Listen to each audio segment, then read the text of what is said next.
Inalmahan ng kampo ni Senador Bato de la Rosa ang sinabi ng NBI na siya'y armed and dangerous.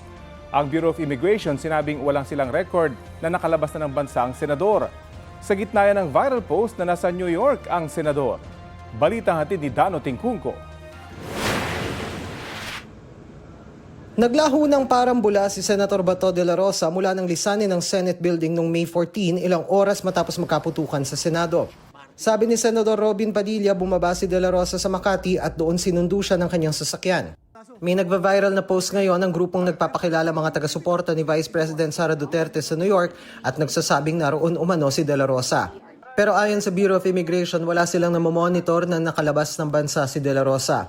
Patuloy na nakaalerto ang mga tauhan ng BI ngayong nasa Immigration Lookout Bulletin Order ang senador. Doon sa ating mga international ports of entry and exit, wala po tayong recently recorded na biyahe po.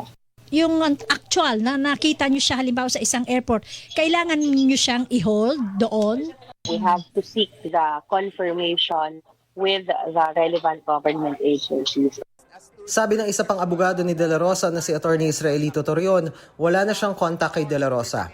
After that, no contact anymore. But I am in constant contact with the members of the family. Always.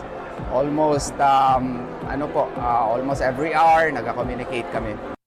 Itinuturing ng NBI na armed and dangerous si de la Rosa, bagay na inalmahan ng kanyang abogado. Itinanggihan ng isa pa niyang abogadong si Attorney Jimmy Bondoc.